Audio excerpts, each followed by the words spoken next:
കഴിഞ്ഞ തവണ മെഷറാനൊക്കെ പറ്റിയ അബദ്ധം എന്ന് പറഞ്ഞാൽ ഇത്രയും സ്പീഡി ആയിട്ടുള്ള എംബാപ്പയുടെ കൂടെ ഓടാനുള്ള കളി കളിച്ചു, ഓടിയെത്തില്ല.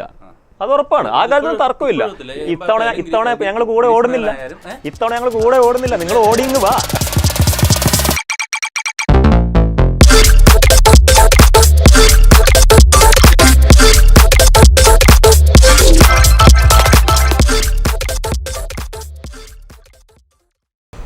അപ്പോൾ മാരക്കാനയിൽ ബ്രസീലിൻ്റെ തട്ടകത്തിൽ വന്ന് ലാറ്റിൻ അമേരിക്കൻ ചാമ്പ്യന്മാരുടെ കപ്പടിച്ച അന്ന് ഞങ്ങൾ പറഞ്ഞതാണ്, ഇത് വേൾഡ് കപ്പിനുള്ള തുടക്കമാണ്. കപ്പും കൊണ്ട് ലുസൈലിൽ നിന്ന് മെസ്സി സംഘവും വരൂ. അല്ല, അർജന്റീന കപ്പെടുക്കണമെന്ന് തന്നെയാണ് ഇപ്പോൾ ഒരുവിധപ്പെട്ട എല്ലാവരും ആഗ്രഹിക്കുന്നുണ്ടാവും. അല്ല, ആഗ്രഹമല്ല, ഞങ്ങൾ കപ്പെടുക്കും. ഫ്രാൻസിനെ മറികടന്ന് കപ്പെടുക്കില്ല എന്നുള്ളതാണ് പ്രശ്നം. അങ്ങനെ പറയാൻ കാര്യം എന്ന് പറഞ്ഞു കഴിഞ്ഞാൽ അറിയാലോ, ലാറ്റിൻ അമേരിക്കൻ ഫുട്ബോളിന്റെ ശൈലിയോ രീതിയോ ഒന്നുമല്ല യൂറോപ്യൻ ഫുട്ബോൾ വരുന്നത്. ഏറ്റവും ഫ്രാൻസ് കഴിഞ്ഞ വേൾഡ് കപ്പ് മുതൽ ഇങ്ങോട്ട് നോക്കി കഴിഞ്ഞു കഴിഞ്ഞാൽ ഏറ്റവും മികച്ച ഫോമിൽ പൊയ്ക്കൊണ്ടിരിക്കുന്ന ഒരു ടീമാണ്. അപ്പൊ അവരെ മറികടന്ന് അർജന്റീനയ്ക്ക് കപ്പെടുക്കണമെങ്കിൽ ഒന്ന് വേർക്കേണ്ടി വരും. ഈ ആദ്യം പറഞ്ഞ ഡയലോഗ് ഉണ്ടല്ലോ, ഇതാണ് കോപ്പ അമേരിക്ക കഴിഞ്ഞപ്പോൾ ഇവരെല്ലാരും പറഞ്ഞത്, ഈ കളിയും വെച്ച് അങ്ങ് യൂറോപ്പിലോട്ട് വരണ്ട. ഇപ്പൊ അവസാനം നോക്കൌട്ട് റൗണ്ടിൽ തോൽപ്പിച്ച ടീം എല്ലാം യൂറോപ്യൻ ടീമാണ്. ആയിക്കോട്ടെ, ക്രൊയേഷ്യക്കെതിരെ ആധികാരികമായിട്ടുള്ള ജയമല്ലേ, 3-0 ആധികാരിക ജയം. ഈ ടൂർണമെന്റില്, ഈ വേൾഡ് കപ്പ് ടൂർണമെന്റില് അർജന്റീനയുടെ ഏറ്റവും മികച്ച കളി സെമി തന്നെയാണ്, അത് ഒരു തർക്കമില്ല. പക്ഷെ ആ കളി വച്ചിട്ട് ഇംഗ്ലണ്ടിനെതിരെയാണെങ്കിൽ ആ കളിയാന്ന് ആര് പറഞ്ഞേ? അതിന് മേലെ കളിക്കാൻ പറ്റുമോ? പിന്നെന്താ എന്തുകൊണ്ട് കളിച്ചൂടാ? ഞാൻ ചോദിക്കട്ടെ, ആദ്യത്തെ മത്സരം സൗദി അറേബ്യയായിട്ട് തോറ്റപ്പോ എന്താ പറഞ്ഞേ? സൗദി അറേബ്യയുടെ തോറ്റപ്പോ പറഞ്ഞ് കഴിഞ്ഞ് നോക്കൌട്ട് സ്റ്റേജിലോട്ട് പോകത്തില്ല. അത് കഴിഞ്ഞ 2 കളി. അപ്പൊ നിങ്ങൾ ആദ്യത്തെ മത്സരം വെച്ച് രണ്ടാമത്തെ മത്സരത്തെ വിലയിരുത്താൻ നോക്കുന്നു. രണ്ടാമത്തെ കളി കഴിഞ്ഞപ്പോ നിങ്ങൾ തന്നെ അഭിപ്രായം മാറ്റി. ഓരോ ടീമുകളും മെച്ചപ്പെട്ട് വരുന്നത് ഞങ്ങൾ എങ്ങനെയാന്ന് വെച്ച് കഴിഞ്ഞാൽ ഓപ്പോസിറ്റ് കളിക്കുന്നവരാരാണ്. ഓക്കെ, സൗദി അറേബ്യയായിട്ട് ഞങ്ങൾക്കൊന്ന് പിഴച്ച് തുടക്കത്തിന്റെ, അത് എല്ലാ കാലത്തും അർജന്റീനയ്ക്കുള്ള വിഷയമാണ്. തുടക്കത്തിന്റെ ഒരു തപ്പിത്തടയിൽ അർജന്റീനയ്ക്ക് എപ്പോഴും ഉണ്ട്. ആദ്യത്തെ കളി വിട്ട് കഴിഞ്ഞാൽ പിന്നെ എതിരാളികൾ ആരാണോ അവർക്ക് വേണ്ടിയുള്ള കളി കളിച്ചിട്ടുണ്ട്. വസ്തുതയും ഫാൻസും ഒക്കെ മാറ്റി വെച്ച് നമ്മളൊരു ഡിസ്കഷനിലോട്ട് പോയി കഴിഞ്ഞു കഴിഞ്ഞാൽ ഇപ്പോൾ ഈ 2 ടീമിൽ ഫ്രാൻസിനെ എടുത്തു കഴിഞ്ഞാൽ അർജന്റീന എടുത്തു കഴിഞ്ഞാൽ ഏറ്റവും മികച്ച ടീം എന്ന് പറയാൻ ഏത് ടീമാണുള്ളത്? അത് ഫ്രാൻസ്. അതെങ്ങനെയാ ആധികാരികമായിട്ട് പറയുന്നത്? എങ്ങനെയാ ആധികാരികമായിട്ട് പറയുന്ന ഫ്രാൻസിന്റെ ഇപ്പോഴത്തെ ഫോം ആയാലും കളിക്കാരുടേതായാലും അർജന്റീന ഇപ്പൊ 1-2 കളിക്കാരെ വെച്ചാൽ അത് അവരുടെ ശൈലിയാണ്, ലാറ്റിൻ അമേരിക്കന്റെ ഒരു ശൈലിയാണ്. ഒരു കളിക്കാരനെ മുൻനിർത്തി ബാക്കി ആ ഗെയിമിനെ പ്ലാൻ ചെയ്യുക എന്നുള്ളത്. അപ്പൊ അതിന്റെ അങ്ങനെ ആ ഒരു ശൈലിയിൽ ഏറ്റവും വലിയ പാളിച്ച നമ്മൾ കണ്ടതെന്ന് പറഞ്ഞു കഴിഞ്ഞാൽ നെയ്മറിന് കഴിഞ്ഞ വേൾഡ് കപ്പില് പരിക്ക് പറ്റിയപ്പോ എന്റെ തൊട്ടടുത്ത കളിയിൽ ജർമ്മനി കയറി 7 അടിച്ചിട്ട് പോയ അവർക്ക് ഒരു രണ്ടാമതൊരു പ്ലാൻ ഇല്ല, ഒരു കളിക്കാരൻ ഇല്ല എങ്കിൽ. ഇപ്പൊ മെസ്സി ഇന്ന് പരിശീലനത്തിന് ഇറങ്ങിയില്ല എന്ന് പറഞ്ഞുകൊണ്ട് വലിയ വാർത്തകൾ വന്നു, മെസ്സിക്ക് പരിക്കാണെന്നൊക്കെ പറഞ്ഞൊരു വാർത്ത പറഞ്ഞു. അപ്പൊ ഇത് ഒരു എനിക്ക് തോന്നുന്നത് അവരുടെ തന്ത്രമായിരിക്കും, മെസ്സിയെ കളിക്കാതെ അല്ലെങ്കിൽ മെസ്സിയെ വെച്ചുള്ള ഒരു ഗെയിമിങ്ങിനെ ഒരു ഡിഫെൻഡ് ചെയ്യാനുള്ള ഒരു തന്ത്രമായിരിക്കും. അത് എനിക്ക് തോന്നുന്നത് ബെൻസീമ ഫൈനലിൽ കളിക്കാൻ ഇറങ്ങുമെന്നും പറഞ്ഞുള്ള ഒരു വാർത്ത വന്നു. അപ്പൊ ഈ തന്ത്രങ്ങൾ അവര് പുതിയ തന്ത്രങ്ങളിലേക്ക് വരുത്താൻ വേണ്ടി ആ ടീമിനെ ചിലപ്പോ ഇത് ചെയ്യിക്കുന്നതായിരിക്കും. ബെൻസീമ കളിക്കാൻ ഇറങ്ങുന്നുള്ള ഒരു പ്രതീക്ഷയില്ല, കാരണം ഈ പരിക്കാണ്, ചെറിയ പരിക്കാണെന്നുള്ള വാദം ഉണ്ടെങ്കിൽ പോലും ഇതുവരെ ടൂർണമെന്റിൽ ബെൻസീമ ഇറങ്ങിയിട്ടേ ഇല്ല. അപ്പോൾ ഇതുപോലെ ഒരു ക്രൂഷ്യൽ മാച്ചിൽ ഒരു വിന്നിംഗ് ടീമിനെ, വിന്നിംഗ് 11 കടന്നുകൊണ്ട് ബെൻസീമ ഇറക്കുമെന്ന് തോന്നുന്നില്ല. പിന്നെ ഒരു പക്ഷേ ഫ്രാൻസ് ലീഡ് നേടുകയാണെങ്കിൽ, ഫസ്റ്റ് ഹാഫിൽ അല്ലെങ്കിൽ സെക്കൻഡ് ഹാഫിൽ ലീഡ് നേടുകയാണെങ്കിൽ ബെൻസീമയെ പോലെ ഒരു കളിക്കാരനെ കുറച്ച് സമയത്ത് ഗ്രൗണ്ടിൽ ഇറക്കണം എന്നുള്ളൊരു ആഗ്രഹം അവർക്കുണ്ടാവും. അതിന് വേണ്ടിയിട്ടുള്ള ഒരു മുന്നൊരുക്കമായിരിക്കാം ചിലപ്പോൾ ഇത് എന്നാണ് എനിക്ക് തോന്നുന്നത്. പക്ഷേ ഈ പറഞ്ഞതിനകത്ത് തന്നെ അതിനുള്ള മറുപടി ഉണ്ട്. ഇപ്പൊ ഈ ഒരു കളിക്കാരനെ മുൻനിർത്തി, ഓക്കെ 2018 2014 ലോകകപ്പ് ആണെങ്കിൽ ഞാൻ സമ്മതിച്ചു, ഒരു കളിക്കാരനെ മുൻനിർത്തിയിട്ട് തന്നെയാണ് അർജന്റീന കളിച്ചിരുന്നത്. എന്നിട്ടും ആ 2 ലോകകപ്പിലും അർജന്റീന ഒരു ലോകകപ്പിൽ ക്വാർട്ടർ കളിച്ചു, അടുത്ത ലോകകപ്പിൽ ഫൈനൽ കളിച്ചു. പക്ഷെ ഇത്തവണ നിങ്ങൾ എന്ത് കണ്ടിട്ടാണ് ഇത്തവണ ഒരു കളിക്കാരനെ മുൻനിർത്തിയിട്ടാണ് കളിക്കുക? കഴിഞ്ഞ കളികളൊക്കെ നോക്കി, എല്ലാ കളിയും മെസ്സി ടൈറ്റ് മാർക്കിലാണ്. സൗദി അറേബ്യ ഒഴിച്ചുള്ള ബാക്കി എല്ലാ കളിയും മെസ്സി ടൈറ്റ് മാർക്കിലാണ്. മിനിമം 2 ഡിഫൻഡർമാർ മെസ്സിയെ മാർക്ക് ചെയ്യുന്നുണ്ട്. ഇന്നിപ്പോൾ ജിറൗഡ്, നിങ്ങളെ ഫ്രാൻസിൻ്റെ ജിറൗഡ് എന്ന് പറഞ്ഞത് കഴിഞ്ഞ തവണ ഞങ്ങൾ സെമിയിൽ മെസ്സിയെ ഇടം ബലം തിരിയാതെ മെസ്സിയെ മാർക്ക് ചെയ്തിരുന്നു. മെസ്സിയെ പൂട്ടുക എന്നുള്ളത് ഞങ്ങളെ തന്ത്രം, അത് ഫലിച്ചു. ഇത്തവണ ഞങ്ങളിവിടെ കാൻഡേ ഇല്ല. അപ്പോൾ നിങ്ങൾ വാർത്തയുടെ കാര്യമാണല്ലോ പറയുന്നത്, ഇന്ന് വന്ന വാർത്തയാണ്, ജിറൗഡിൻ്റെ പ്രതികരണമാണ്. ജിറോഡ് പറഞ്ഞത് മെസ്സിയുടെ ജീവിതത്തിലെ ഏറ്റവും സന്തോഷകരമായ രാത്രി ആസ്വദിക്കാൻ ഞങ്ങൾ അനുവദിക്കില്ല. ഓക്കെ, അതൊരു സ്പോർട്സ്മാൻ സ്പിരിറ്റിലെടുക്കാം, നിങ്ങളെ ജയിക്കാൻ ഞങ്ങൾ സമ്മതിക്കുന്ന ഒരു എതിർ ടീമും പറയില്ല. പക്ഷെ അതിന്റെ കൂടെ തന്നെ ജിറോഡ് പറഞ്ഞു അന്ന് കാൻഡേ പൂട്ടി. അതേ സെയിം സാധനം, അതേ പ്രശ്നം ഫ്രാൻസിന് ഇപ്പോൾ ഉണ്ട്. ഫ്രാൻസിന്റെ ഡിഫൻസിന് ആ ഒരു പോരായ്മകളുണ്ട്. അതായത് ഇത്രയും നല്ല മുന്നേറ്റമുണ്ട്, ഏറ്റവും മികച്ച മുന്നേറ്റമാണ് ഫ്രാൻസ് നിരയിലുള്ളത്.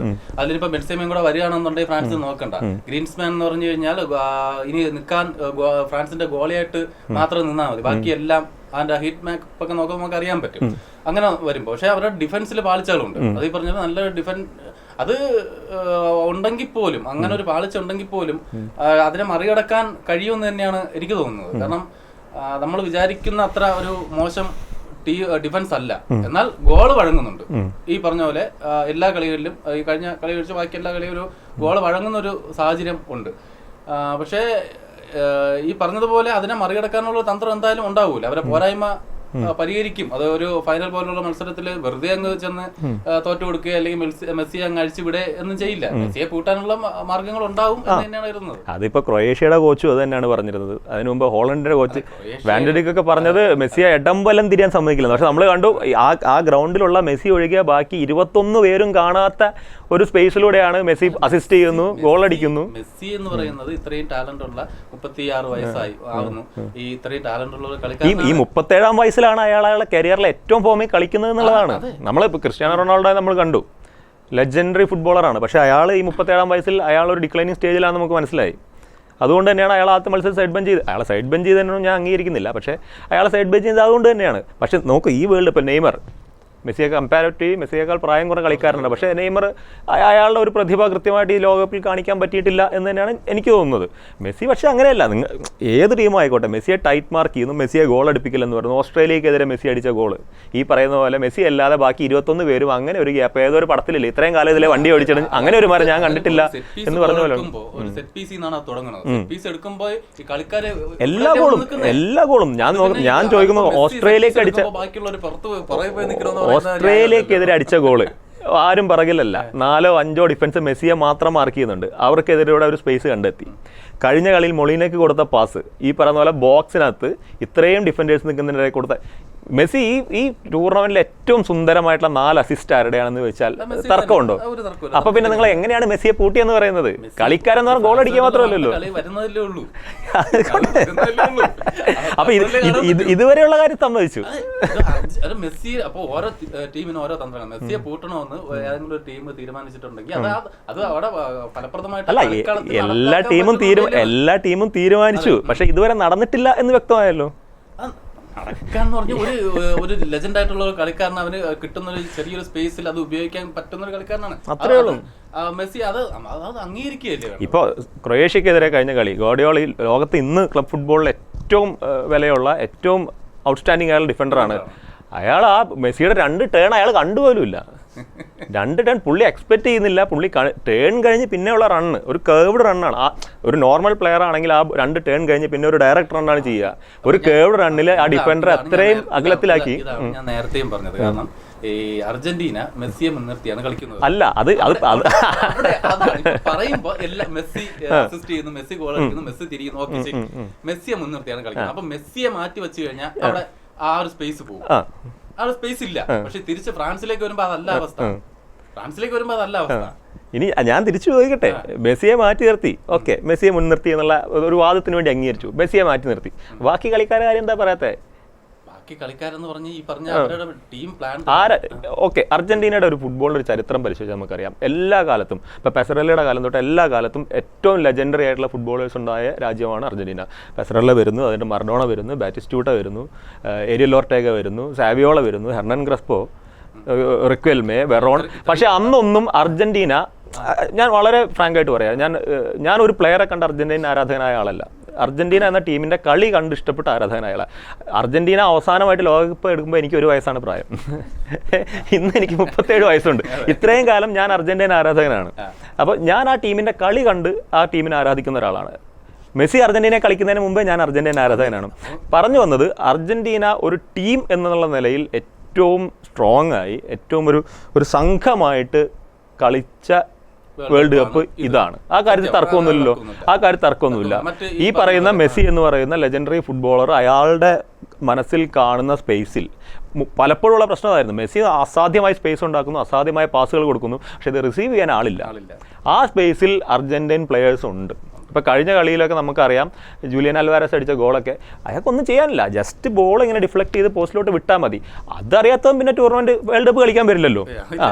അപ്പോൾ ഏറ്റവും പ്രധാനപ്പെട്ട കാര്യം അതാണ്, മെസ്സി എന്ന ലോക ഫുട്ബോളർ ഉണ്ടാക്കിയെടുക്കുന്ന ഗെയിം, ആ ഗെയിം ജഡ്ജ് ചെയ്യാനും അതിനനുസരിച്ച് റിയാക്ട് ചെയ്യാനും അർജന്റീൻ സ്ക്വാഡിൽ ആളുണ്ട്, ഒരാളല്ല, ഒന്നിൽ കൂടുതൽ ആളുകളുണ്ട്. അതൊന്ന്. രണ്ട്, ഇപ്പോൾ സുഹിത്ത് പറഞ്ഞാൽ ഇപ്പോൾ ഫ്രാൻസുമായിട്ട് നോക്കുകയാണെങ്കിൽ ഫ്രാൻസ് വളരെ സ്പീഡി ഗെയിം. അർജന്റീനയ്ക്ക് എപ്പോഴും വരുന്ന പ്രശ്നം എന്ന് പറഞ്ഞാൽ കൗണ്ടർ അറ്റാക്കുകളാണ് അർജന്റീന എപ്പോഴും തോറ്റു കൊടുക്കുന്നത്. സ്പീഡി ഗെയിം വരുമ്പോൾ ബുദ്ധിമുട്ടാണ്. പക്ഷേ ഈ കഴിഞ്ഞ നോക്കൗട്ട് സ്റ്റേജ് മാത്രം നോക്കിയാൽ മതി. അർജന്റീനയുടെ ഒരു സ്ട്രാറ്റജി എന്താണ്? സാധാരണ അർജന്റീനയുടെ ഡിഫൻസ് ലൈനപ്പ് വരെ വന്ന് സെൻറ്ററിൽ നിന്ന് കളിക്കും. ഇപ്പം അങ്ങനെയല്ല. കഴിഞ്ഞ കളി നമുക്ക് മറ്റേ ക്രൊയേഷ്യയായിട്ടും ഹോളണ്ടിനായിട്ടുള്ള കളി പരിശോധിച്ചാൽ അറിയാം, രണ്ട് കളിയിലും അർജന്റീനയുടെ മിഡ്ഫീൽഡിൽ ഒരു ഡിഫൻസീവ് മിഡ്ഫീൽഡ് ഗെയിം ഇല്ല.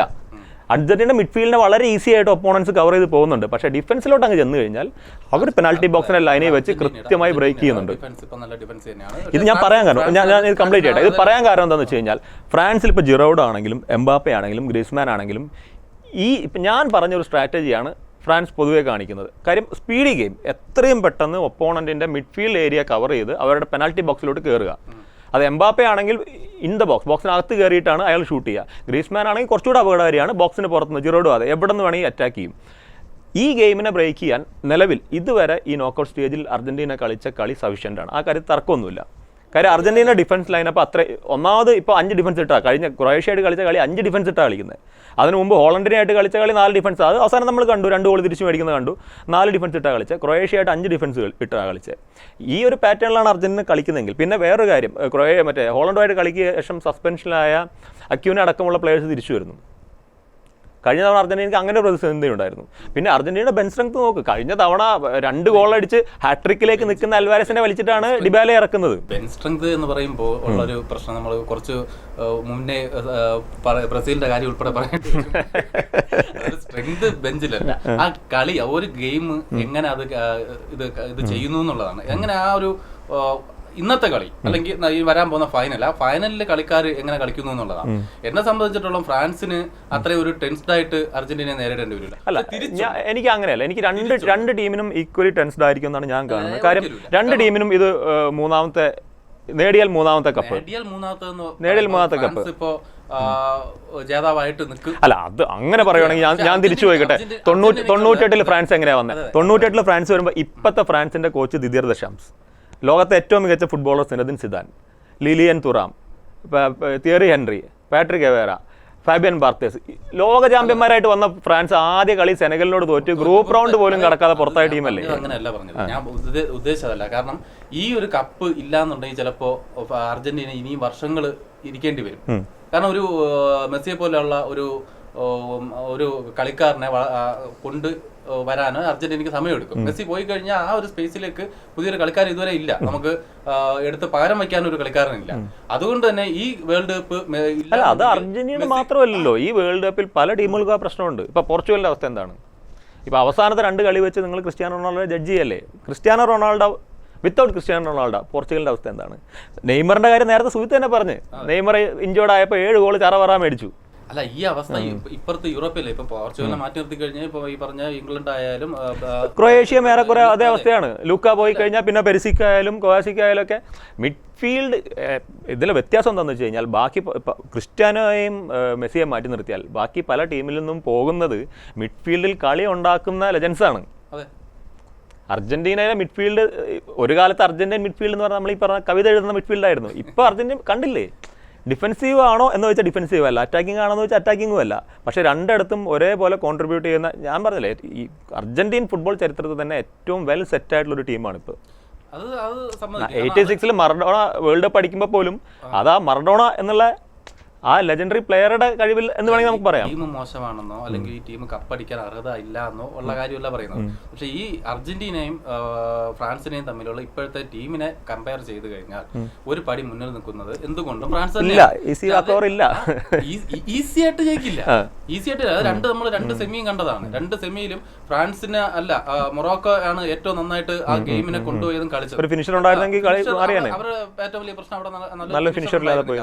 പക്ഷെ അവിടെ ആ ഡിഫൻസിനെ, അതായത് ഫ്രാൻസിന്റെ ഡിഫൻസിനെ ടച്ച് തീർക്കാൻ മൊറോക്കൊക്കെ ആയി. പക്ഷെ ഇവിടെ 2 ഗോൾ അടിച്ചു. കാരണം ഗോൾ അടിക്കാനുള്ള ഗോൾ യന്ത്രങ്ങൾ ഇതേ കളി ഇപ്പൊ ഈ പറഞ്ഞ മൊറോക്കൊക്കെ എതിരെ അതേ കളിച്ച കളി അതുപോലെ തന്നെ അർജന്റീനയ്ക്കെതിരെ കളിക്കുമെന്ന് ഞാൻ പറയുന്നില്ല. അതേ കളിയാണ് അർജന്റീനയ്ക്കെതിരെ കളിക്കുന്ന നിങ്ങൾ അവസ്ഥ ആലോചിച്ച് നോക്കുക. മൊറോക്കോ അല്ല അർജന്റീന. അല്ല, മേളിൽ കളിക്കുന്ന 3 പ്ലേയേഴ്സും മെസ്സി അടക്കം 3 പ്ലേയേഴ്സും എപ്പോൾ വേണമെങ്കിൽ ഗോൾ അടിക്കും. ഡിഫൻസിൽ നിന്ന് മൊളീന വന്ന് ഗോൾ അടിച്ചിട്ട് പോകും. മിഡ്ഫീൽഡ് ഡീപ്പോൾ വന്ന് പക്ഷെ അർജന്റീന ഡിഫൻസ് അങ്ങനെയാണെന്ന് ഞാൻ പറഞ്ഞില്ല. അർജന്റീന ഡിഫൻസ് പെനാൽറ്റി ബോക്സ് ലൈനിൽ വെച്ച് ഫ്രഞ്ച് സ്ട്രൈക്കേഴ്സിനെ പൂട്ടും. കഴിഞ്ഞ തവണ മെഷറാനൊക്കെ പറ്റിയ അബദ്ധം എന്ന് പറഞ്ഞാൽ ഇത്രയും സ്പീഡി ആയിട്ടുള്ള എംബാപ്പയുടെ കൂടെ ഓടാനുള്ള കളി കളിച്ചു, ഓടിയെത്തില്ല. അത് ഉറപ്പാണ്, ആ കാര്യത്തിൽ തർക്കമില്ല. ഇത്തവണ ഞങ്ങൾ കൂടെ ഓടുന്നില്ല, നിങ്ങൾ ഓടിയിങ് വാ, ഞങ്ങൾ ഇവിടെ വെച്ച് പിടിച്ചോളാം, ഞങ്ങൾ അവിടെ വന്ന് നിങ്ങളെ കൂടെ ഓടുന്നില്ല. പ്രശ്നം തരുന്നില്ലേ? എനിക്കത് അങ്ങനെ ഒരു പ്രതീക്ഷ ഇല്ല. കാരണം ഡിഫൻസിനെയൊക്കെ തകർത്ത് ഇനി ഈ പറഞ്ഞ കഴിഞ്ഞ വേൾഡ് കപ്പിൽ 4-3 അർജന്റീന തോറ്റത്. അതൊരു ഫുൾ ഫ്രഞ്ച് ആധിപത്യമുള്ള കളിയൊന്നുമല്ല. ഈ സ്പീഡിന്റെ കാര്യം മാറ്റി നിർത്തിയാൽ, സ്പീഡിന്റെ കാര്യത്തിൽ ഓക്കെ. ആദ്യത്തെ എംബാപ്പയുടെ ഗോള്, അത് കഴിഞ്ഞാൽ മനോഹരമായ ഗോള് ഡിബനിയുടെ കാലിൽ നിന്ന്. രണ്ടാമത്തെ ഗോൾ അതിലും മനോഹരമായ ഗോൾ അഗ്യൂറോ. ഫ്രാൻസ് മടക്കി അടിച്ച പെവാഡിന്റെ ഗോള് വേൾഡ് ക്ലാസ് ഗോൾ, ആ ടൂർണമെന്റിൽ ഏറ്റവും നല്ല ഗോളായിരുന്നു. അങ്ങനെ ഫുട്ബോളിന്റെ മുഴുവൻ സൗന്ദര്യമുള്ള ഒരു ഇഞ്ചോടിഞ്ച് പോരാട്ടമായിരുന്നു. അല്ല ഫ്രാൻസ് ഒറ്റയ്ക്ക് വന്ന് അർജന്റീനയെ അങ്ങ് ചവിട്ടിക്കൂട്ടി പോയതൊന്നുമല്ല. ഇനിയിപ്പോ വേറെ കാര്യമുണ്ട്. അന്നത്തെ എംബാപ്പെ, അന്നത്തെ ഗ്രീസ്മാൻ, അന്നത്തെ ജിറോഡ്, ഇവർക്കൊക്കെ 4 വയസ്സ് കൂടിയിട്ടുണ്ട്. 4 വയസ്സ് കൂടിയിട്ടുണ്ട്. കൂടിയിട്ടുണ്ട്. പക്ഷെ ഈ പറയുന്ന മെസ്സിയുടെ കളി ഒന്ന് ആലോചിച്ചു. എംബാപ്പെ ആയാലും അവർക്ക് ഈ 4 വയസ്സ് കൂടി എന്ന് പറഞ്ഞാൽ അവരെ കളി താഴോട്ട് പോയിട്ടില്ല. മറ്റേ എംബാപ്പയുടെ ഒക്കെ സ്പീഡിൽ അതിൻ്റെതായ കുറവ് വന്നിട്ടുണ്ട്, ഒരു സംശയവുമില്ല. കഴിഞ്ഞ വേൾഡ് കപ്പിൽ ഓടിയ സ്പീഡൊന്നുമില്ല.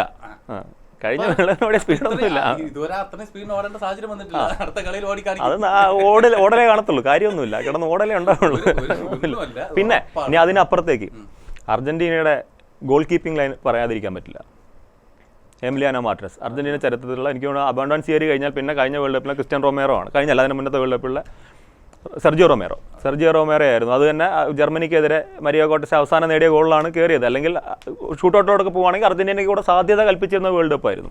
ഇത്തവണ പക്ഷേ സ്ഥിതി വേറെയാണ്. അർജന്റീന ഇവിടെ എത്തി നിൽക്കുന്നുണ്ടെങ്കിൽ അതിൽ ഏറ്റവും നിർണായക പങ്ക് എമിലിയാനോ മാർട്ടിനസിൻ്റെയാണ്. ഈ പറയുന്ന പോലെ out of the box, okay, ബോക്സിനകത്തു നിന്നുള്ള ഷോട്ടുകളിൽ എമിലിയാനോ കുറച്ച് ഡൗൺ, എമിലിയാനോ അല്ല, ലോകത്തെ എല്ലാ ഗോൾ കീപ്പർമാരും കുറച്ച് ഡൗൺ ആയിരിക്കും. പക്ഷേ out of the box range shot വന്നാൽ എമിലിയാനോ എടുക്കും. എമിലിയാനോ ബീറ്റ് ചെയ്യുക എന്ന് പറഞ്ഞാൽ എംബാപ്പയ്ക്കെന്നല്ല, ജിറോഡിനല്ല, ആർക്കായാലും. കാര്യം ലോകത്തെ ഏറ്റവും നന്നായി ലോങ് റേഞ്ചർ വിടുന്ന ലൂക്ക മോഡ്രിച്ച് അടക്കം തോറ്റ് സലാം പറഞ്ഞു പോയതാണ്. സമയത്ത് അവര് ഫസ്റ്റ് പെനാൽറ്റിയോട് കൂടി തന്നെ അവരെ താർന്നു പോയി. പിന്നെ ഷൂട്ടൗട്ടിലോട്ട് പോയാൽ ഇപ്പൊ അർജന്റീന വളരെ കോൺഫിഡൻസ് ആണ്. എങ്ങനെയെങ്കിലും നമ്മൾ ഓൾറെഡി കളി നമ്മൾ കണ്ടതാണ്. ഷൂട്ടൗട്ടിലോട്ട് പോകാനുള്ള സാധ്യതയൊന്നും ഇല്ല, ഞാനും കരുതുന്നില്ല. 90 മിനിറ്റ് തീരേണ്ട കളിയാണ്. അർജന്റീന ഒരു 2-1 അല്ലെങ്കിൽ 3-1 അർജന്റീന ജയിക്കും. ഇത് ക്രൊയേഷ്യ വന്നപ്പോഴും ഇങ്ങനെയാണ് പറഞ്ഞിരുന്നത്. കഴിഞ്ഞ ലോകകപ്പിൽ നിങ്ങളെ മലർത്തി അടിച്ചതാണ്, ആനയാണ്, കുതിരയാണെന്നൊക്കെ പറഞ്ഞാൽ വന്നത്. എന്നിട്ട് തൊടാൻ സമയം കിട്ടിയിട്ടില്ല. ആദ്യത്തെ 20 മിനിറ്റ് ക്രൊയേഷ്യ കളിച്ച കളി കണ്ടിരുന്നു. ആദ്യത്തെ 20 മിനിറ്റ് ഇത്രയും ഡോമിനേറ്റ് ചെയ്ത ഫുട്ബോൾ കളിച്ചൊരു ടീം, അതും നിസ്സാര ടീമൊന്നുമല്ല. ഇന്ന് ക്ലബ് ഫുട്ബോളിൽ ഏറ്റവും മഹാരഥന്മാർ കളിക്കുന്ന ടീമാണ്. ആദ്യത്തെ 20 മിനിറ്റ് അർജന്റീന പന്ത് തൊട്ടിട്ടില്ല. ഇത്രയും ഡോമിനേറ്റ് ചെയ്ത് കളിച്ചൊരു ടീം പിന്നെയുള്ള 70 മിനിറ്റിൽ 3 ഗോൾ മേടിച്ചു പോയി. ഒരു പെനാൽറ്റി കിട്ടി, ഓക്കെ, ആ പെനാൽറ്റി അർഹിച്ച പെനാൽറ്റിയാണ്, ആ കാര്യം തർക്കമൊന്നുമില്ല. അത് ഇങ്ങോട്ട് പറയണ്ട, അതൊന്നും പറയണ്ട, അത് അർഹിച്ച പെനാൽറ്റി തന്നെയാണ്. ആ പെനാൽറ്റിയുടെ ഒരു മാനസിക മുൻതൂക്കം അർജന്റീനയ്ക്കും ഒരു ഇത് ഉണ്ടായി. പക്ഷേ ക്രൊയേഷ്യ ഇതുപോലുള്ള സിറ്റുവേഷനിൽ നിന്ന് വളരെ കൃത്യമായിട്ട് പൊരുതി മുന്നേറി വരാൻ പറ്റിയ ടീമാണെന്ന് അവർ ബ്രസീലിനായിട്ട് കാണിച്ചു തന്നതാ അല്ലേ? എന്നിട്ട് പോലും ക്രൊയേഷ്യയ്ക്ക് ഒരു ഗോൾ മരുന്നിനെങ്കിലും മടക്കി അടിക്കാൻ പറ്റിയില്ല. പിന്നെ കയറിയ 2 ഗോള്, ലോകകപ്പ് കണ്ട ഏറ്റവും മനോഹരമായ 2 ഗോളാണ് പിന്നെ കയറിയത്. എന്നിട്ടാണോ ഇപ്പൊ ഈ ഫ്രാൻസിന്റെ കാര്യം പറഞ്ഞ് ഇത്രയും ഡയലോഗ് അടിച്ചോണ്ടിരിക്കുന്നത്? എന്നിട്ടാണോ എന്ന് വെച്ച് കഴിഞ്ഞാൽ ഫ്രാൻസ് നാളത്തെ കളിയിൽ അല്ലെ വരുന്ന ഫൈനലില് അർജന്റീന തോൽപ്പിക്കുമ്പോഴും ഇത് തന്നെ പറയണം, അർജന്റീന മികച്ച ടീം തന്നെയാണ്, അർജന്റീന ജയിക്കണമെന്ന് തന്നെയാണ് ഒരു മലയാളികൾ കൂടുതൽ പേരും ആഗ്രഹിക്കുന്നത് തന്നെയാണ്. പക്ഷേ എനിക്ക് എന്റെ പൂർണ്ണമായിട്ടുള്ള വിശ്വാസം ഈ ഒരു പടി മുന്നിൽ എന്തായാലും ഫ്രാൻസ് തന്നെയാണ്. ആ എംബാപ്പയോ അല്ലെങ്കിൽ ഗ്രീസ്മാനെ ഒന്നും ഗ്രീസ്മാൻ മതി, ആ പന്ത് അവിടെ എത്തിക്കുക. ഈ ഗ്രീസ്മാൻ കഴിഞ്ഞ ലോകകപ്പിലുണ്ടായിരുന്നേ, കഴിഞ്ഞ ലോകകപ്പിലുണ്ടായിരുന്നു, ഈ ലോകകപ്പിലും ഉണ്ട്, കഴിഞ്ഞ ലോകകപ്പിലും മെസ്സി ഉണ്ടായിരുന്നു. ഇതിലും വലിയ ആൾക്കാരെ പൂട്ടിയില്ലേ? ഇതിലും വലിയ സ്പീഡുള്ള പ്ലേയേഴ്സിനെ പൂട്ടിയിട്ടല്ലേ വരുന്നത്. ഇതിലും അല്ലെ ഫ്രാൻസിനെക്കാളും സ്പീഡ് ഗെയിം കളിച്ച ടീമുണ്ട്. ഹോളണ്ട് എന്താ സ്പീഡ് ഗെയിം അല്ലേ? ഇത്രയും കൗണ്ടർ അറ്റാക്ക് ഉള്ള ഗെയിമില്ലേ? ഹോളണ്ട് അവസാനം 2 ഗോള് മടക്കി അടിച്ച കളി കണ്ടിരുന്നില്ലേ? സ്പീഡി ഗെയിം ആയിരുന്നു. ബോൾ എവിടെ നിന്ന് കിട്ടിയോ അപ്പോൾ ഫ്രണ്ടിൽ ബോൾ എത്തിച്ച് കളിക്കുന്ന കളി. അത് തന്നെയാണ് ആരുടെ പരാജയം എന്ന് പറയുന്നത്. അർജന്റീനയുടെ പിഴവോ അല്ലെങ്കിൽ അർജന്റീനയ്ക്ക് പിഴയ്ക്കാൻ പോകുന്നത് ഒറ്റ പിഴവേ പറ്റുള്ളൂ. ആ ഫൈനൽ സെക്കൻഡിൽ അനാവശ്യമായിട്ട് ഒരു ഫൗൾ കമ്മിറ്റ് ചെയ്തു. ആ ഫ്രീ കിക്ക് അവർ മനോഹരമായിട്ട് എടുത്തു. എല്ലാവരും ഒരു പവർ ഷോട്ടാണ് പ്രതീക്ഷിച്ചിരുന്നത്. പക്ഷെ അത് വളരെ കണ്ണിങ് ആയി ടാക്ടിക്കലായിട്ട് ഒരു ചെറിയ പാസ് കൊടുത്ത് അടിച്ചു കയറ്റി. അർജന്റീനയ്ക്കും വരാം. അർജന്റീനയുടെ ഡിഫൻസ് ഇത്രയും ശക്തമായിട്ടുള്ള ഡിഫൻസ് ഇപ്പൊ ഈ വേൾഡ് കപ്പിൽ തന്നെ ഏറ്റവും നല്ല ഡിഫൻസിന് ഇത്രയും പാളിച്ചകൾ വന്നിട്ടുണ്ടെങ്കിൽ അതിനേക്കാൾ ഫ്രാൻസിന് പിഴവ് വരില്ലെന്നാണ് പറയുന്നത്. ഹോളണ്ടിനേക്കാളും നന്നായിട്ട് കളിക്കുന്ന ഫ്രാൻസിന് അതിനെ ബ്രേക്ക് ചെയ്യാൻ പറ്റില്ല എന്ന് ചിന്തിക്കണം. ക്രൊയേഷ്യ ചെയ്തോ? ഹോൾഡറിനെക്കാട്ട് നന്നായിട്ട് കളിക്കുന്ന ക്രൊയേഷ്യ ചെയ്തോ? പറഞ്ഞത് ഫ്രാൻസ് ചെയ്യില്ല എന്ന് വിശ്വസിക്കാൻ പറ്റും. പിന്നെന്താ നമുക്ക് ആ കോൺഫിഡൻസ് ഉണ്ട്. അതുകൊണ്ടല്ലേ പറയുന്നത്. വിശ്വാസമല്ല, അത് ഞങ്ങളെ കോൺഫിഡൻസ് ആണ്. അത് കോൺഫിഡൻസ് ആണ്. ഞങ്ങളെ പ്ലേയേഴ്സ് മുഴുവൻ മറ്റേ സസ്പെൻഷനെ കഴിഞ്ഞ് തിരിച്ചു വരുന്നു. ടീം വെൽ സെറ്റ് ആണ്. ഇത്രയും ഈ കഴിഞ്ഞ നോക്കൌട്ട് സ്റ്റേജിലെ കളികളിൽ പ്രത്യേകിച്ച് സെമി ഫൈനലിൽ ഞങ്ങളത് കാണിച്ചിട്ടുണ്ട്. മൊറോക്കോ പോലെ ആദ്യമായിട്ട് ലോകകപ്പിന്റെ സെമി കളിക്കുന്ന ടീമുമായിട്ട് കഷ്ടിച്ചെന്ന് ഞാൻ പറയുന്നില്ല, നല്ല കളി കളിച്ചിട്ട് തന്നെയാണ് വന്നത്. പക്ഷേ മൊറോക്കോ ഒരിക്കലും ഒരു ഈസി വാക്കോർ കൊടുത്തിട്ടില്ല. ആദ്യത്തെ 20 മിനിറ്റ് ഡോമിനേറ്റ് ചെയ്തല്ലാതെ കളി മോശമെന്ന് ഞാൻ പറഞ്ഞല്ലോ. അതെന്താ അങ്ങനെയല്ലല്ലോ, സ്കോർ ബോർഡ് കാണുന്ന പോലെ തന്നെയാണല്ലോ ടീം കളിച്ചത്. അല്ലെങ്കിൽ അത് സ്കോർ ബോർഡിൽ കാണണ്ടേ?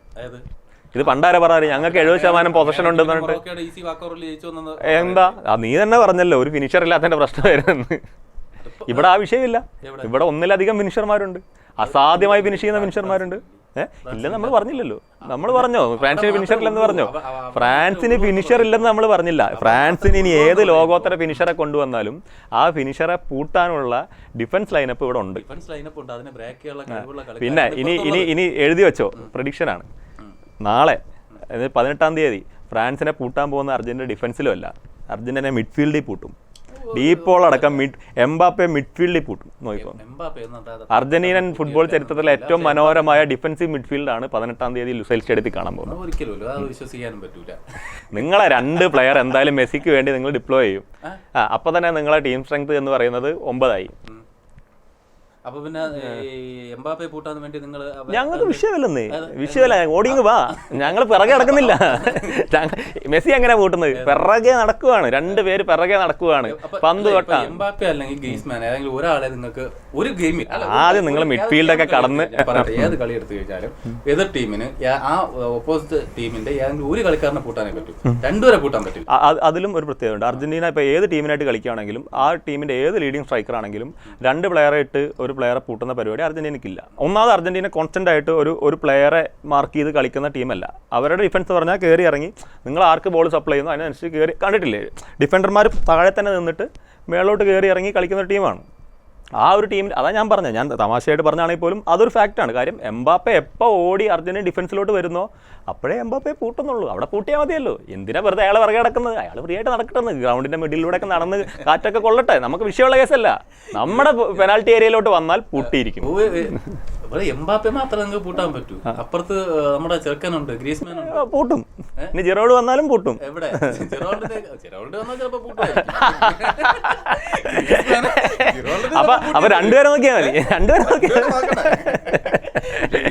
ഗ്രീസ്മാന്റെ ഇത്രയും ഒരു അല്ല ഞാൻ കുറച്ച് കാണുന്നില്ല. ഗ്രീസ്മാൻ ഇപ്പൊ കഴിഞ്ഞ കളിയിലും കണ്ടതാണ്, എല്ലാ പൊസിഷനിലും അസാധ്യമായിട്ട് കളിക്കുന്നു. ഇതിന്റെ പന്ത് എത്തിക്കുന്നുണ്ട്. അവരുടെ ഈ പറഞ്ഞ മൊറോക്കോയുടെ ആ ഒരു ഡിഫൻസിനെയൊക്കെ തകർക്കാൻ അല്ലെങ്കിൽ അവരുടെ ആ അയാള് ഒരു സ്റ്റോപ്പർ പൊസിഷനിൽ വരെ പോയി വന്ന് കളിച്ചാണ് കൂടുതൽ സമയം അവിടെ നിന്ന് ഏറ്റവും പുറകിൽ നിന്ന് പന്ത് എടുത്ത് ഏറ്റവും മുന്നിൽ കൊണ്ട് തീർച്ചയായും ബോക്സ് ടു ബോക്സ് തന്നെ കളിച്ചിട്ടുണ്ട്. അങ്ങനെ കളിക്കുന്നതാണ്. ഓടി അങ്ങോട്ടും ഇങ്ങോട്ടും വെറുതെ ഓടി കളിച്ച കളിയൊന്നുമല്ല കളിക്കുന്നത്. അപ്പൊ ഗ്രീസ്മാനെയൊക്കെ അങ്ങനെ വെറുതെ വിട്ടുകൊണ്ട് നിങ്ങൾക്ക് നിങ്ങളുടെ ഡിഫൻസ് അവരെയൊക്കെ ചിലപ്പോ ഈ 5-6 കളിക്കുമായിരിക്കും. 6 ഡിഫൻസിനെയൊക്കെ ചിലപ്പോൾ ഇറക്കിയായിരിക്കും നിങ്ങൾ. അത് ഞങ്ങളെ കോച്ചിനെ കണ്ടിട്ടുണ്ടല്ലോ, അയാൾ ഇതുവരെ ആദ്യത്തെ തോറ്റ കളി തൊട്ട് ഈ സെമി വരെ അയാൾ അമിതമായിട്ട് ആഹ്ലാദിക്കുന്നതോ അല്ലെങ്കിൽ പത്രസമ്മേളനം എല്ലാവരും പറഞ്ഞു ഞങ്ങൾ മെസ്സിയെ പൂട്ടും, ഞങ്ങൾ അയാളെ പൂട്ടും, ഇയാളെ പൂട്ടും, ഞങ്ങൾ അർജന്റീനയെ അങ്ങ് മലമറയ്ക്കും. ഇയാൾ വല്ലതും പറഞ്ഞു? ഇയാൾ ഒരു ഗോൾ അടിച്ചാൽ പോലും അയാളൊരു ആഘോഷവും ഇല്ല. ഗോൾ അടിച്ചാൽ നേരെ ചെന്ന് വെള്ളം കുടിച്ചാൽ 18-ാം തീയതി രാത്രി 1:30 ആകുമ്പോൾ പുള്ളിയുടെ ആഘോഷം നിങ്ങൾക്ക് കാണാം. 18-ാം തീയതി രാത്രി 1:30 ആകുമ്പോൾ പുള്ളിയുടെ ആഘോഷം കാണാം, സ്കലോണിയുടെ ആഘോഷം കാണാം. പിന്നെ ഇതിനകത്തൊരു കാവ്യനീതിയുണ്ട്. ഇപ്പൊ ഈ പറഞ്ഞ ലെജൻഡറി ക്രിക്കറ്ററായ സച്ചിൻ ടെണ്ടുൽക്കർ, അയാളെ കരിയറിലുടനീളം അയാൾക്ക് ഈ സാധനം എടുക്കാൻ പറ്റിയിട്ടില്ല, വേൾഡ് കപ്പ് എന്നുള്ളത്. അയാളെ റിട്ടയർമെന്റിലാണ് അയാളെ സാധനം എടുത്തുകൊണ്ട് പോയത്. അത് സത്യത്തിൽ സച്ചിൻ്റെ ഒരു കോൺട്രിബ്യൂഷൻ വളരെ കുറവാണ് ആ വേൾഡ് കപ്പ് എടുത്തതിലും. മെസ്സിയും വേൾഡ് കപ്പ് എടുക്കും, തർക്കമൊന്നുമില്ല. അത് എടുത്തിട്ട് അയാൾ പോകും.